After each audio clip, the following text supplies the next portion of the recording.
Good evening, buenas noches, and thank you for tuning in tonight. On behalf of Mitchell Kaplan, the Coral Gables Art Cinema, and all of us at Books and Books, I welcome you to a virtual evening with Scott Eyman to discuss Cary Grant, A Brilliant Disguise, published by Simon & Schuster. Film historian and acclaimed New York Times bestselling biographer Scott Eyman has written the definitive biography of Hollywood legend Cary Grant, one of the most accomplished and beloved actors of his generation, who remains as popular as ever today.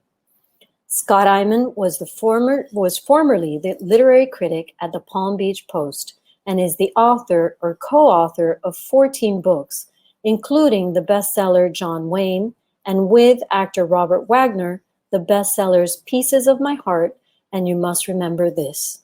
Among his other books are Hank and Jim, The 50-Year Friendship of Henry Fonda and James Stewart, Empire of Dreams, The Epic Life of Cecil B. DeMille, Lion of Hollywood, The Life and Legend of Louis B. Mayer, and Print the Legend, The Life and Times of John Ford. Scott also writes book reviews for the Wall Street Journal and has written for the New York Times, the Washington Post, and the Chicago Tribune, as well as practically every film publication you can think of. To moderate tonight's conversation, we've tapped the inimitable Nat Chediak. Nat is the Director of Programming at the Coral Gables Art Cinema and the Dean of South Florida's Film Exhibitors. He was the founder of the Miami Film Festival and served as its director for 18 years, 1984 to 2001. He's the author of Diccionario de Jazz Latino and a 3-time Grammy and 3-time Latin Grammy producer. Nat is also our dear friend and neighbor at the Coral Gables Cinema, right across the street from our Coral Gables bookshop. We've collaborated frequently over the years and are very grateful for his friendship, partnership, and his passion and love for all the arts, but especially for his love of film.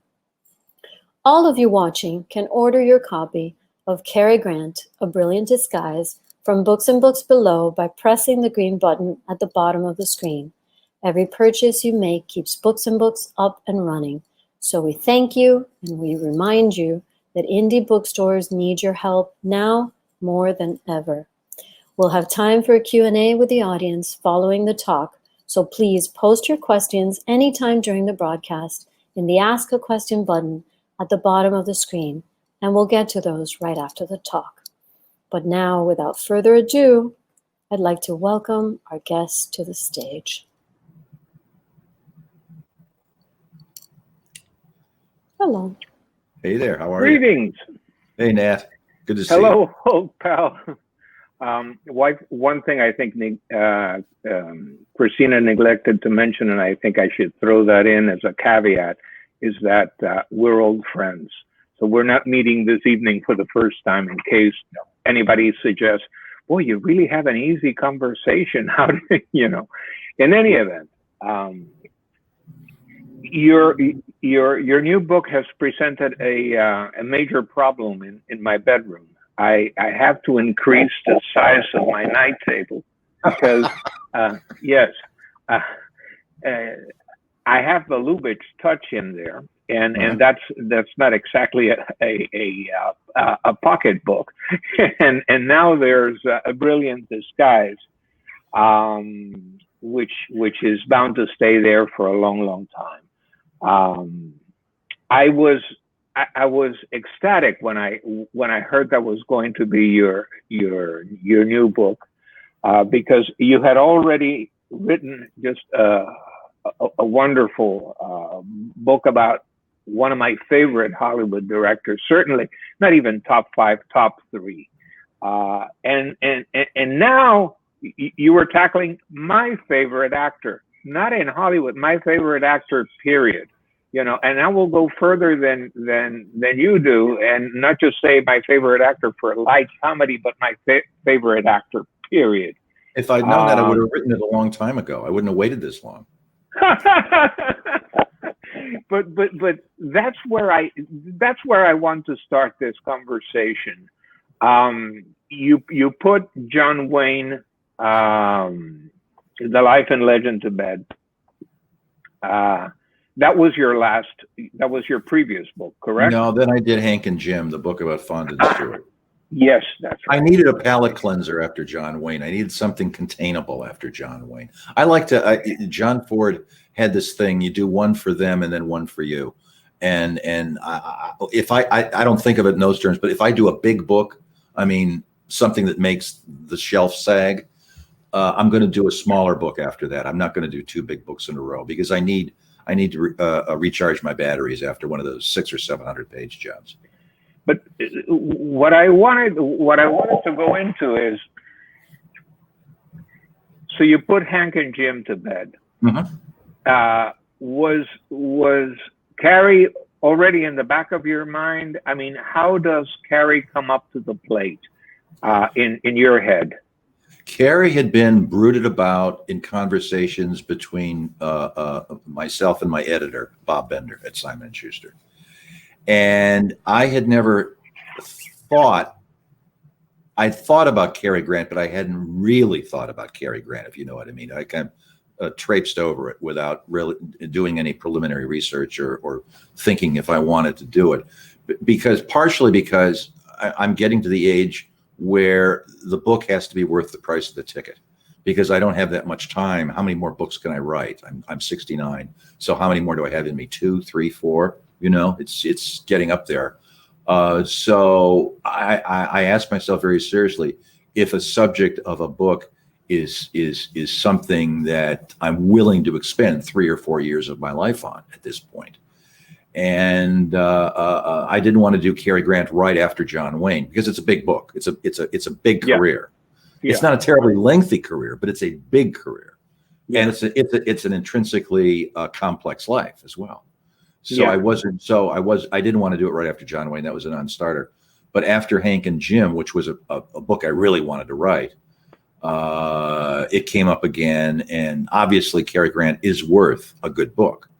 And another criteria I use, has anybody else done a really good job on that person? You know? No. I love Charlie Chaplin, but I've never really written a book on Charlie Chaplin because David Robinson's book is a very good book. Yeah.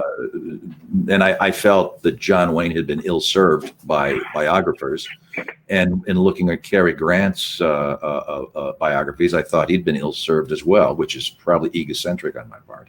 But there you are. So I decided to do it at that point. After doing Hank and Jim. But you were right on both counts, because in the case of John Wayne, of course. He has been ill-served because of his politics, you know. Predominantly, yes. Yeah, and in the case of Grant, I mean, the highest praise I have for your book is that, given my appreciation of Cary's work, I had absolutely no idea, Scott. I mean, I've commented the book with friends.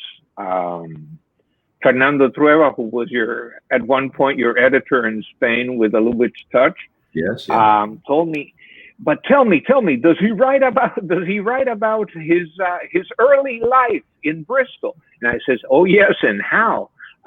So you cover ground beyond his film work that hadn't been traveled before. Right, that was intentional. Because I felt that I felt that the key to understanding Cary Grant was understanding Archie Leach, and I couldn't get to Cary without getting through Archie first, and not as something to just wave at and then move on to Paramount and working with Mae West.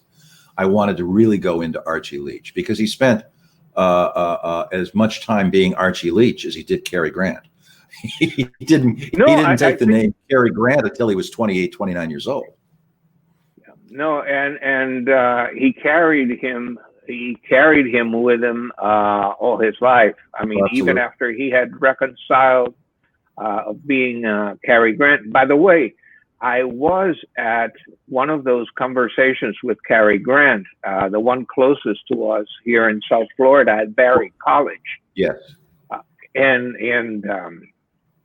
it was an evening that I recall as vividly as if it had happened yesterday, because I expected again, something like your book, A Glimpse of the Man. And what I got that evening was, hey, Cary Grant live. It was Cary Grant doing Cary Grant, and I was stumped. I said, look at how many writers, how many great directors worked at creating this image that we've all fallen in love with. And there he is, on stage, just taking questions impromptu and playing Cary Grant convincingly. Perfectly. And then I started to think of possibilities. Well, I'm sure every question has been asked of him before. I'm sure there are some responses that have worked for him in the past that he keeps stored. You see that, especially Bogdanovich is famous for that, especially since he does impressions. Yeah. He keeps trotting them out. You just sit back and wait for him to pop one out. Right.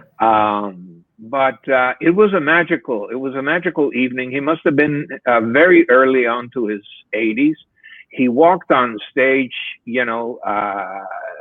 straight up, sat on a high stool for over an hour and a half, I think it was, and just comfortably at ease. He was Cary Grant, period. He was Cary Grant at age 80. By that time he could flick the switch, and out would come Cary Grant. And every lady in the audience was swooning. Oh yeah, absolutely. You'd swear you were on an ocean liner, because they were entranced. I mean, absolutely, they were in front of the man. So what really took me completely by surprise is I thought I knew a lot about him, and your book made me realize how little I knew, and what a sad life in many regards that he led. First of all, getting out of that the abject poverty of his youth, his difficult environment with Elias and Elsie, his parents, the tension between them, Elsie being committed to an asylum, and then his trying to dress up the modesty of his origins, trying to make his father a tailor's apprentice when at best he was sewing buttons. And how desperately he tried to escape that, and escape he did, and how he carried it with him throughout his life, because he didn't neglect his mother. When he found out he didn't find out she was alive until she was committed when he was 11, and he didn't find out she was alive until he was 31 or 32 years old. So he lived 20 years imagining his mother was dead. I mean, you can imagine, oh, by the way, drop that bomb on somebody. No, he supported her, and he took good care of her, actually. In her letters to him, it's very interesting. She makes noises about wanting to come to America and see him. He would go to England once a year, except during the war when, wasn't a good idea to take a ship across the Atlantic. He would go before the war and after the war. He would go to see her basically every year, and he would talk to her every Sunday, call her every Sunday. So he was an attentive, good son. I don't know that he really wanted her next door to him. Because even though her letters demonstrated deep affection, his meetings with her were invariably very strained. Yes. It wasn't like, oh, Mom, here we are together again, the way. Well, she always addressed him as Archie, which is understandable. That's, who she knew him as. And I don't think that would have been a problem with him. The problem was that she was compromised emotionally on some primary level. And a good friend of Grant's, who I interviewed, was with her 3 times when he would go to visit her. And he said it was very strange because basically the ball never came back over the net. You could say almost anything to her and she wouldn't really respond. She was not exactly catatonic in that she was attentive to what you were saying, but she really wouldn't engage in a conversation, you know? And Right. he would get terribly depressed after spending any time with her, and this had been going on for 20 years at this point. This is in the late 1950s, early 60s. And he would get terribly depressed and upset. And because what he needed from her, she was incapable of giving him. It wasn't, she didn't have that vocabulary, that emotional vocabulary. And he would slump in the chair and say, I just don't understand. And his friend would say, well, she went through a lot. It's been maybe with time, da, da, da, da. He said, I don't have a lot of time. Right. I don't have a lot of time, because she was very old by that time. She was well into her 80s, into her late 80s. No, and you in fact, mentioned that he would bring her presents and they would sit there. She wouldn't even open them. I mean, she wouldn't open. He would send her hampers of food from Harrods. He sent her a color television set when they were brand new, about 1960, 61. And everything was unopened. So he would put it together, get the television set out of the box, set it up and all that. And then, you know, she wouldn't have any interest in television and wouldn't watch it. And no matter what he did to make a connection, he could not make the connection because she wasn't receiving. None of his, all of his marriages, of course, appear to be flawed. Mm-hmm. And I think that they were marred to some degree by that conflict between Archie Leach and Cary Grant, you know, coexisting in one body, you know, and what his expectations were, which you seem to depict as never knowing exactly which way to go, with the tug between one side and the other. Or what he wanted of women, except when he realized that he basically wanted a baby. What he wanted was, of his 5 wives, 3 were actresses. This was not what he wanted. He kept doing it over and over again without realizing that what he wanted was the same thing a lot of difficult men want. They want a woman to be a wife, a mother, a mistress. You know, they want that woman to be able to adopt all the different female roles wrapped into one, right. Because he never really had a mother, as we understand the term. But these were all women who had professional ambitions, and they weren't just satisfied with being Mrs. Cary Grant. They wanted to be successful professionals. Diane Cannon, Betsy Drake, and Virginia Cherelle. They all had professional horizons, and this was the recipe for catastrophe, because he didn't want competition, is what I'm saying. Right. Yeah. No. Which is, you know, not an abnormal situation for a movie star, and actors persist in marrying other actors. You know, when there's only so much oxygen in the room. But he seems to have moved away from that with his last wife. I think he realized she was a concierge at a posh London hotel, so she's used to providing service, you know.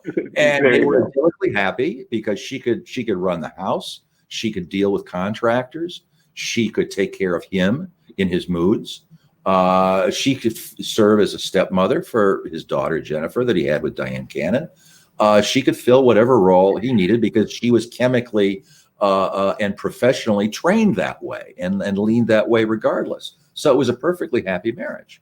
If he'd been able to find her 25 or 30 years earlier, he would have had a much happier life, I think. But it was similar to the kind of why Charlie Chaplin had miserable marriages until he married Una O'Neill, or why Henry Fonda had wretched marriages until he married Shirley. They were all difficult men who had a strong emotional needs that shifted from day to day and sometimes from hour to hour from what they wanted from a woman. I had absolutely no idea, Scott, no idea whatsoever that this incredibly graceful actor, you know, who never walked on the screen. He, you know, you could see him glide. You know, he didn't walk. Sometimes he bounced. Sometimes he bounced. Okay. that he had such a difficult life, even professionally, even coming down to making the choice of what film to do, what film not to do. I think we broached in our initial conversation briefly one of the cardinal topics about his acting career, why he always turned down someone as great as Billy Wilder, and you mentioned two words, sharp elbows. Mm-hmm. But how conservative he was in his choices, Yes. and how he looked at everything under a microscope. That caught me completely off guard, because he was very careful about what he would do. There were a couple times in his career where he diverged from what his audience expected of him. None But the Lonely Heart, of course, one or two others, but not a lot. Not a lot. I think he thought of himself as a franchise in a sense, and he didn't want to deviate too much from the franchise. And there was another issue with a movie like None But the Lonely Heart, which I think is seriously underrated as a film. It's too long, and Odets is not a natural filmmaker, but there are moments in it that are truly shattering, emotionally shattering, because essentially it's the story of Cary Grant and his mother, and how it's about two people who love each other but can't reach each other, and they keep failing each other over and over again until finally they fail each other one final time and can't do it anymore because she dies, which is more or less what happened, you know. But it's a shattering picture. But I think he was proud of the picture. He adored Clifford Odets. Clifford Odets was his closest friend in Hollywood. But I don't know that he felt it was worth what he had to go through to make it emotionally. I don't know that he felt it was worth what it cost him, because after that, he really basically kind of had a hard and fast emotional rule, and you can almost see it in action. He no longer play anybody defeated by life. That was the key thing, because the character in None But the Lonely Heart is defeated by life. And whenever he had an opportunity to do that, as with The Star Is Born with George Cukor and Judy Garland, a couple other opportunities, Tender Is the Night he passed up on, he would not go there, because all those men are destroyed by the circumstances they put themselves in. And he would not play that, because I think that was something he'd been in his mind that he had to fence with all his life. And he was anxious to begin with, and playing the part like that just increased his anxiety. And he would avoid it. He would avoid it. Had he made even two or three of those pictures, he was offered Lolita. Kubrick offered him Lolita. Now, he never would have played Lolita. He's never going to play Humbert Humbert. He just wouldn't go there. No. But if he'd made The Third Man and A Star Is Born, it's a different career. Just two or three pictures, it's a different career. And he would no longer be thought of as the greatest light comedian in the history of motion pictures, which he assuredly is. His reputation would be much denser and more widely based than what it is. But he would not go there. He would not go there. And it wasn't a question of money. They were going to pay him his salary. They were going to give him the percentages and everything else that he demanded. That wasn't it. It was the parts themselves that scared him off. Yeah. And also, he liked to have it easy with directors. You mentioned Billy Wilder's sharp elbows. He turned Billy Wilder down 4 or 5 times. He turned down Sabrina. He turned down Love in the Afternoon. He turned down 1, 2, 3. I think there's another one in there I'm forgetting, but he turned down and drove Wilder batty, because Sabrina's a gimme. Love in the Afternoon is another gimme. He didn't have to step outside of Cary Grant to play those parts. He could have played those parts easily within his personality, his screen personality. And it was because of Billy Wilder. Billy Wilder made him nervous, because he had such a wretched experience with Michael Curtiz on Night and Day that, and he didn't like screamers. He didn't like agitation on the set. And Wilder was not a yeller. Wilder was not a screamer, but Wilder was not collaborative either. Wilder expected you to say the words as he had written them, and without a lot of polishing or anything. And he also had a pretty sarcastic wit. And Grant didn't want to let himself in for that. So he loved Hitchcock because Hitchcock and Hawks were cool customers and never raised their voice, and everything was calm because the director had worked everything out beforehand. And he liked McCary because McCary had his Irish charm and kept things bubbling along and ran a happy set. That's what he liked in a director, and those are the directors he worked with most frequently. No, and yet Hitchcock coaxed him into some pretty dramatic roles because certainly Suspicion and especially Notorious are not comedies in any regard of the word. And but I don't think he would have done Notorious for anybody but Hitchcock.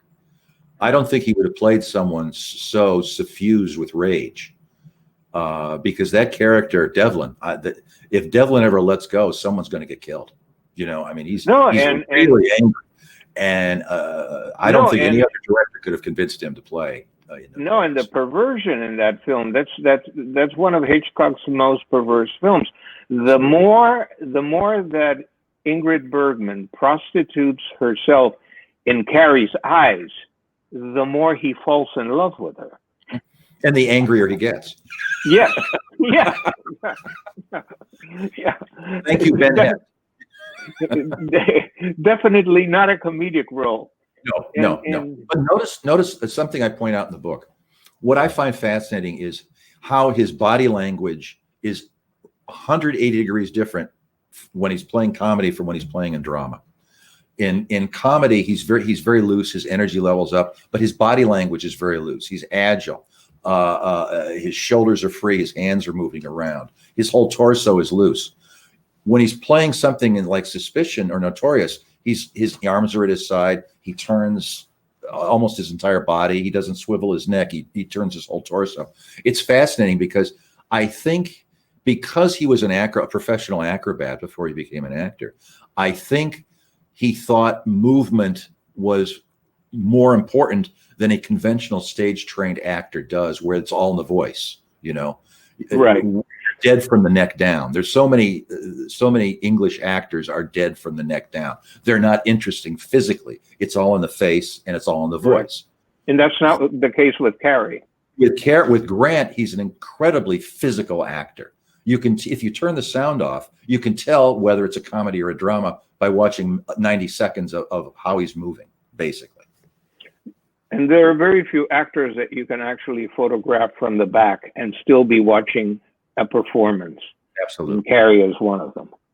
Yes. But his control of his body is to me one of the most remarkable things about him. And nobody ever really gave him credit for being a superb physical actor, but he was a superb physical actor. He would have been great in silent film as well, without that wonderful voice, without that wonderful musical bark of a voice, because his control of his body was absolute. And there was this instance that you rescue in the book of how he explained the craft of being a film actor by something like drinking a cup of tea. Was that the example? Yes. Where he goes into the most minute details of what it takes to do a scene where all you do is bring a cup up to your mouth. Right. But it was all technical. He broke it down technically about all the beats you have to do and all the mechanical things you have to do. There was nothing about what you're supposed to be indicating while you're doing this physical action. Correct. He broke it down completely into technique. And I wouldn't be surprised if that's what he thought as he read a scene in terms of, okay, now, what am I doing physically with my hands? What am I doing with my body? Is this a medium shot? Is it a close-up? And I think he really broke the work down into very small component pieces to take advantage of what he understood his gifts were. Another remarkable fact is, or surprise for me, is I thought he was more of an intellectual, and short of his close relationship with Clifford Odets, there's no hint of that. So I thought that this wonderful Cary Grant persona was the result of, maybe an Oxford graduate, a distant relative of Noel Coward, but no, not at all. I mean, No, not at all. he pulled that out of the hat. His grades were very good when he went to school, which wasn't that frequently. I read Right. that he kept a diary when he was 14 for 4 or 5 months, and then he got bored. Most people that keep a diary get bored and stop doing it. He kept a diary for 4 or 5 months when he was 14. And what's clear from the diary is he's cutting school constantly. He's not really there very often. And what he's doing, this is his word for it, is roaming. That's the word he would use, roaming. He'd go to the movies. He'd go to the music hall. He'd see the acts he wanted to see because he's already gravitating away from what society expected from a 14-year-old kid. And he's setting his own parameters and he's making his own decisions. And he's a lone wolf at the age of 14, basically. There's nothing about his mother. There's nothing about World War I, which is raging. Why? Yeah. It's nothing about the outside world. It's about what Archie's doing today. Yeah. And it's just fascinating because, and actually that's what convinced me to do the book when I read the diary. Because very few 14-year-olds have that level of self-possession that he had. When he went to school, when he showed up, his grades were in the 80s and 90s. So he was a smart kid. He was very intelligent. He just wasn't interested. Well, where do you think he picked up the polish? Where do you think he picked up the right phrase? What we admire, you know, what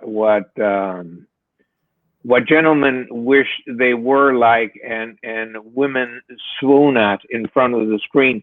Where did he pick that up? I mean, he didn't have Ben Hecht in his back pocket.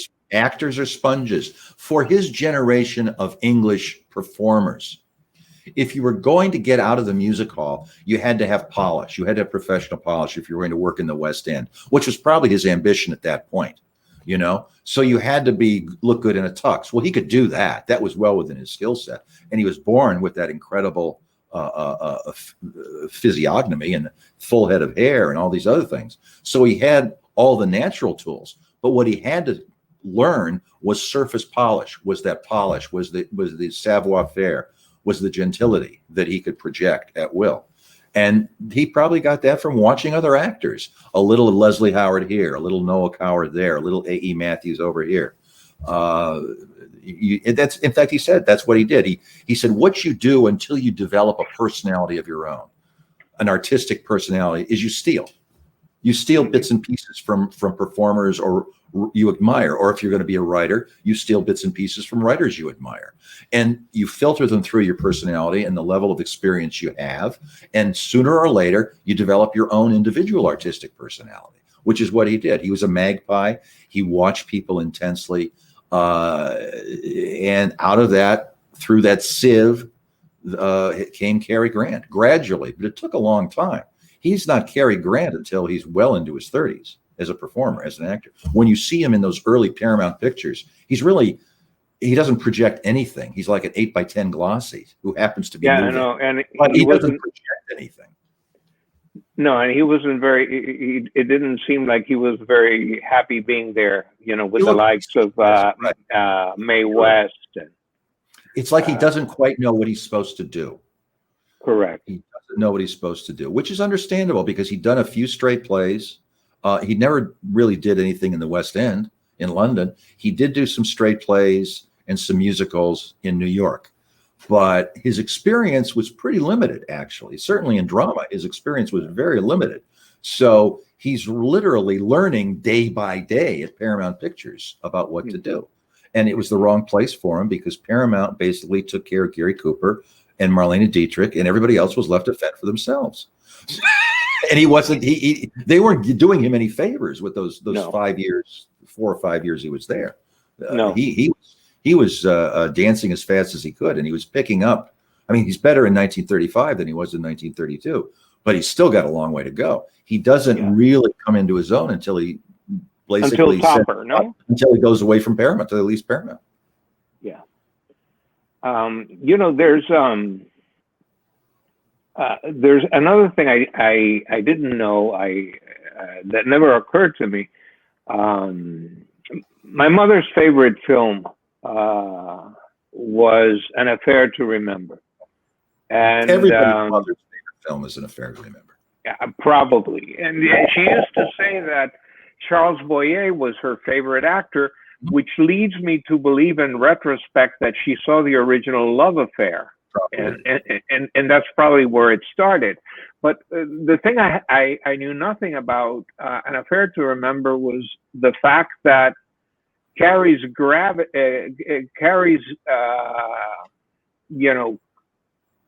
heartbreak from his affair with Sophia Loren adds a touch of gravity to the proceedings.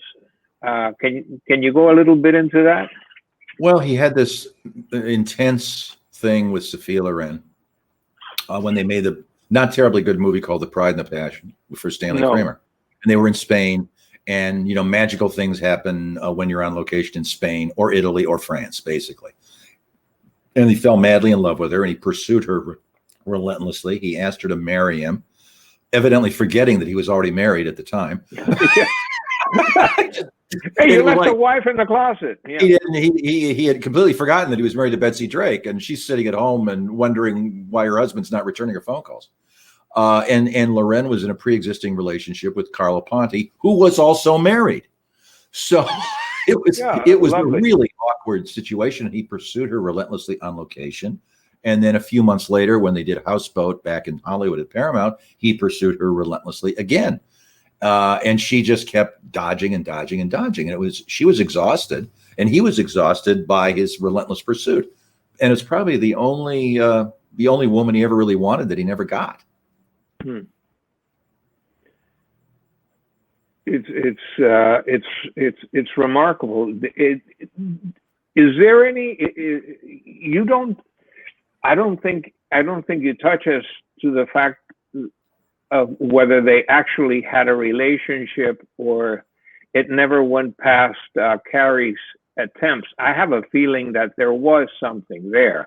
I mean, it may have never evolved into something permanent, but certainly they weren't just casual friends. It would be hard to maintain. It would be hard to sustain the level of intensity indicated by his notes and his letters to her. Right. If it was just ships in the night and waving high at the beginning of the day and saying goodnight at the end of the day. Yeah. Right. The way the movies played back in the time. There are a couple of things I wanted to touch. I think Christina wants 20 minutes of questions and answers. I want to mention in passing that your book is not about whether Randolph Scott was the love of Cary Grant's life, and that was refreshing. Though the story is there and you're left to draw your own conclusions and given enough ammunition to draw your own conclusions without arriving at any earth-shattering realization, And the other thing was, especially in light of the way we look at LSD today, I was under no impression that he had gone in for acid, lock, stock, and barrel. Oh, he was all in. He was all in, and I mean, well over 100. He admitted to over 100 trips. I'm sure it was a lot higher than that because at the tail end of his use of LSD, he wasn't under supervision. He would just drop it at home, and he became, in terms of Hollywood, he became Captain Trips. Anybody that was interested in acid, and acid was legal at this point, but anybody that was interested in acid would come to him and ask him for suggestions and what's it like, and he would recommend it highly for almost everybody because as far as he was concerned, LSD is what enabled him to assimilate Cary Grant with Archie Leach. Finally. After so many years, because he tried psychotherapy and it didn't work for him because it was so attenuated.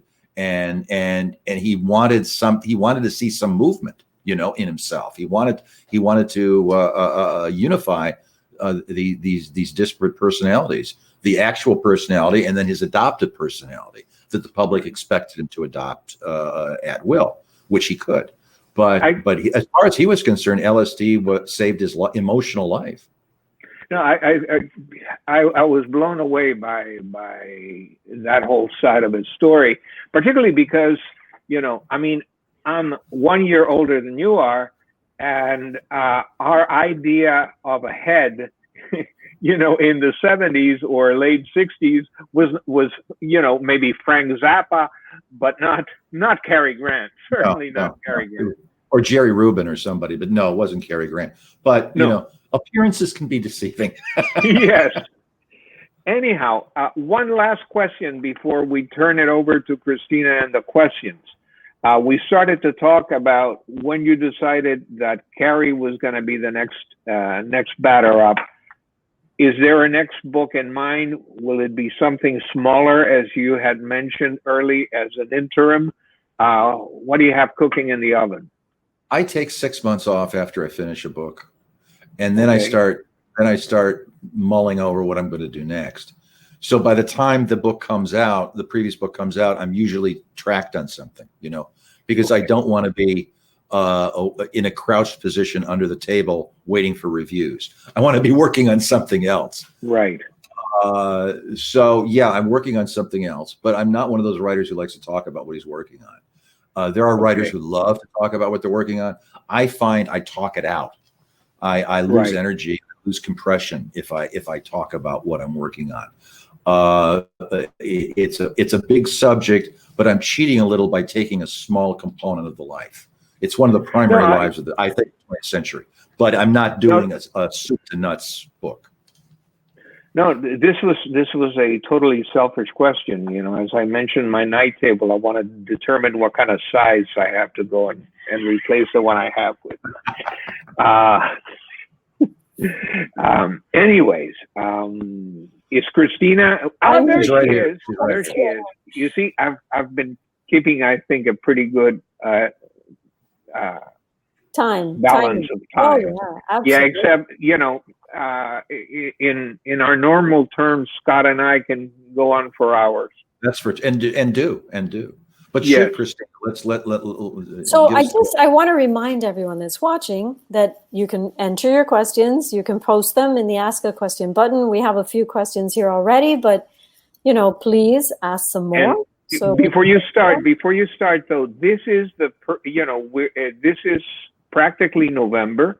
This is your perfect Christmas gift for the film lover in your family. And it doesn't have to be a lady, because as this button that I'm wearing in my shirt says, everybody wants to be Cary Grant. And I want to be Cary Grant too. Okay, so here's one. Based on their acting styles and choices of roles, what actors appear most influenced by Cary Grant? Today, yes. Modern actors? Probably George Clooney. Probably George Clooney. I could see a lot of Cary Grant and George Clooney. The way he looks right at somebody, the way he looks at a woman's eyes and doesn't move his head. And Grant, when he was doing a love scene or an intense scene, he's absolutely still. He doesn't even blink. I mean, he's just. It's wonderful to watch. Clooney's got a lot of Cary Grant in his use of his body, and at the same time, he's a loose actor physically. He can be a loose actor when he wants to be, but not when he's playing straight. When he's playing straight, he's very compressed. Clooney is probably the closest we've got. Comedy-wise, I don't see anybody with that level of physical virtuosity. You've got clowns like Jim Carrey, but they stem more from people like Jerry Lewis than they do from Cary Grant. I mean, no, I don't think anybody really thinks of someone like Cary as a romantic leading man, for instance, because he lunges for the grotesque. Grant in comedy never lunged for the grotesque. No. Grant's comedy was always human scaled and as real as he could make it. Great answer. Thank you. So your biographies, Scott, have been about actors. Why not actresses? That's a really good question. It's not for lack of trying, believe me. I've had a couple. There's one or two books I would love to write about actresses, and I get yawns when I suggest them. They're not interested. I'm not sure. I might have typed myself on some level. I don't know why, My first book was about an actress, Mary Pickford. That was the first book I ever wrote. Yeah. Someplace in the Pleistocene era. I'm the last time I looked at the book was probably 12 years ago, and I was surprised I didn't hate it. I actually thought it was pretty good. And I'm more or less a relentless critic of my own work, but I was not miserable. I expected to hate it, and I didn't hate it. So I was pleasantly surprised. Scott, I love to write more about actresses, frankly. When I toured the Cinémathèque Française Museum in Paris, they have one of Mary Pickford's costumes from one of her movies, and I swear to you, it looks like something that a 5 or 6 year old girl would wear. She was 5 Somebody feet tall. tells you, she was tiny. She was a tiny. Somebody says this was Mary Pickford's costume. Says her granddaughter. Really? No, people were smaller then. Douglas Fairbanks was only 5'7", 5'6", 5'7". Everybody was tiny. You didn't have. I mean, somebody like Gary Cooper was a freak because he was 6'3", 6'4". That just wasn't common. Now, I mean, as you know, I see a lot of women that are 6 feet tall. That simply didn't happen 100 years ago, 120 years ago. It didn't exist. It wasn't in the gene pool. Now it's in the gene pool. Yeah. Interesting. How tall was Cary, by the way? 6'1", 6'1.5", right around there. He was tall. So what qualities do you look for in writing about a subject? Personal qualities or professional accomplishments? Yes, both. I want both. I can't. I mean, there are books that are written now, sometimes professionally, sometimes by committed amateurs. I call them fan nonfiction, where they take a very small career, someone who was a star for 5 years or 7 years or something, and had a very brief run, and they write a book. And sometimes actually they're pretty well done, but there's just not enough to carry a full narrative, emotionally or professionally. What you want ideally is that combination of a long distance runner, male or female, doesn't matter, and interesting psychology that fueled a long distance run. You want conflicts, you want internal conflicts, and if possible, external conflicts as well. I mean, there's a reason there's been 30 books about Betty Davis and probably 35 about Joan Crawford, because they lived their lives like men. They wanted to go to bed with somebody, they went to bed with somebody. They wanted to pick a fight with their boss, they picked a fight with their boss. So they were outliers in terms of the general population in Hollywood and amongst other women stars. So they're good subjects, and they also had considerable careers with great accomplishments embedded in those careers. So that's why they're good subjects. So that's what you look for. That's the ideal topic for a biographer, I think, is internal conflict and external achievement. Who was Cary's favorite leading lady, and with whom did he have the best personal rapport on and off screen? His favorite leading lady was Grace Kelly. I think the actress he had the best rapport with was Ingrid Bergman. He adored Ingrid Bergman personally, as a woman, because she was completely unpretentious. She would come to the studio in dungarees with her hair tied back, but with a shoelace. Then she would go through the process of getting ready for the shoot, but that's not who she was. The star, Ingrid Bergman, was not who she was. When she wasn't working, her hair was pulled back with a shoelace. She was a totally committed professional, but she had no pretensions as a human being, as a person, as Ingrid. That's interesting. Her daughter seems to be very much like that too. Very much. Yeah. And he loved that. As an actress, he thought Grace Kelly was the best actress he ever worked with. I don't buy it. I think he was a little bit in love with her, as who isn't, really? But I never thought Grace Kelly was anywhere near the actress Bergman was, frankly. Certainly not as ambitious as Bergman was. She was certainly good, but I don't see how you could compare their careers in terms of achievement, even allowing for the fact that Grace Kelly bugged out very early to, marry Prince Rainier.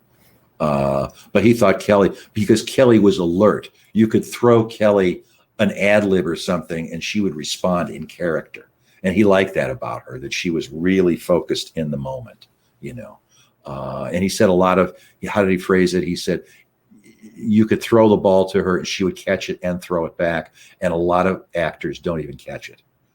And I know because they're tied to the script. They're tied to the script and just thinking about what they're thinking about is not the scene. They're thinking about their next line. And he didn't like, he wanted an actor who could be open to the moment. And who could listen. And who really listen, not just where you can see it in their eyes where they're just waiting for their cue. One thing that is very much apropos that I didn't know again that's in your book is that Cary actually enjoyed going to see himself at the movies, not for the pleasure, not for the narcissistic pleasure of watching him act, but to see what worked and did not work in his performance. In other words, as part of his craft, right, as a professional. You know, right. He would go. He wanted to see the films with an audience. He liked to go to Radio City and stand in the back, the Radio City Music Hall, and a lot of his films played Radio City. And he liked to watch the public response to a performance. In the same way, I think that athletes will watch film of themselves hitting a ball or running. You know, but they're trying to figure out what they do right and what they do wrong. And if they're doing something wrong that doesn't provoke the right response, how can I fix it so it will provoke the response? Right. So he was studying his craft in terms of what worked with the audience. And that's something that I think a lot of actors don't do because they're figuring basically that if the audience doesn't get it, it's their problem. Right. You know, it's I'm doing the best I can. The rest is up to them. Grant didn't really think that. He was interested in the audience response, partially because I think he thought of Cary Grant as a franchise, and he tended the franchise very carefully, which is why he would turn down things like Lolita or The Man Who Would Be King or The Third Man or A Star Is Born, because it was outside the established Cary Grant franchise. Do you feel that you got to the essence of Cary Grant in your book, or what do you feel that is? Do you feel that you were able to do that?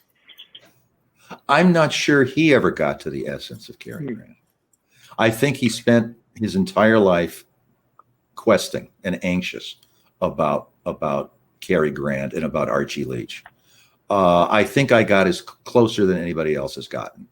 I do. That's what combination of the external research and some of the people I found. The most valuable interview I found was with Walt Odets, who's the son of Clifford Odets. And Walt knew Cary in the 50s as an adolescent and a teenager. Mm-hmm. Walt became a psychiatrist specializing in the gay experience because he knew he was gay when he was 12 or 13. And so Walt has this dual vision of Cary. On the one hand, he sees the man he knew when he was 12 and 15, who would take him shopping for clothes because Clifford Odets was a schlub and just dressed in khakis, and Cary wanted the kid to look good. So you would take him to expensive men's stores and pay for his clothing. And on the other hand, he also can psychoanalyze that guy from the point of view of a 70-year-old psychiatrist who knew somebody really interesting when he was a kid. So it's a dual vision, and he was enormously valuable to me in figuring out what made Cary run. But you know, you mentioned something in your acknowledgement, Scott, that Cary would sometimes say that he learned more about when somebody wrote about him, he learned more about the writer than about himself, and that you wish he didn't feel that way about your book. Yeah, because I don't do that. I work pretty hard to keep myself out of the books. No, I'm the frame. I'm constructing a frame. I'm not putting myself in the picture. No, but the one thing that I do want to say is that I mean, I was choked up at the end. No. So if that is a measure of success by someone who is a light comedian, you really struck gold. I mean, I was deeply moved. I was choked up, really, and that wasn't my expectation. That means a lot to me, Nat. Thank you. That means a lot. Nat, why is he your favorite actor of all time? because us film lovers, see a lot of film, and we see a lot of garbage, and even some of the most dismal film experiences have their moments when they're shooting for the moon, and sometimes they even get close to it. So when you see somebody at their peak time and time again in their craft, you sit there in absolute awe.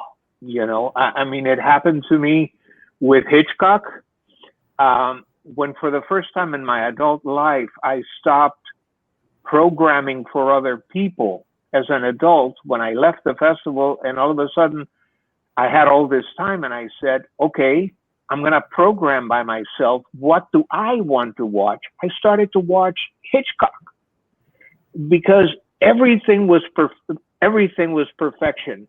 Even his mistakes were perfect mistakes. Marnie perfect?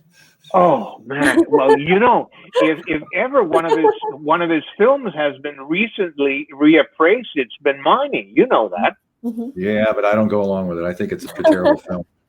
Well, Scott also, while we're on the subject of Hitchcock and Cary, Scott did make me take a second look at To Catch a Thief. Not that I disliked it. I don't know anybody who can dislike To Catch a Thief, but I didn't think of anything more than a bauble. Mm-hmm. And there's more to that film than certainly meets the eye, Mm-hmm. And that's something that I'm very grateful not only to Scott but to the book as well. So, can you address the title, A Brilliant Disguise? It's the idea. I'd love to know what he would think of the title. That Cary Grant was an aspirational figure for his audience. For audiences both of his time and of our time, because nobody's that smooth. Nobody's that amused by the human comedy that goes on around them. Nobody's as successful in combining all the stresses and strains of modern life and emerging a human being, a fully scaled human being. So he's an aspirational figure. What people don't understand is that he was an aspirational figure for Archie Leach too. Cary Grant was the ideal of what Archie wanted to be and tried so hard to get to, and at times achieved, especially in the last few years of his life, in the last 6 or 8 years of his life. He got there.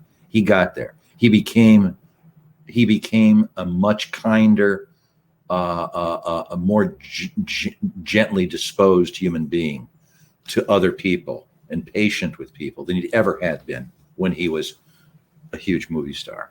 What turned the key was quitting show business, I believe, because the pressure was off. He didn't have to worry about being exposed as an imposter. I think he had a terrible case of imposter syndrome for most of his life as a movie star.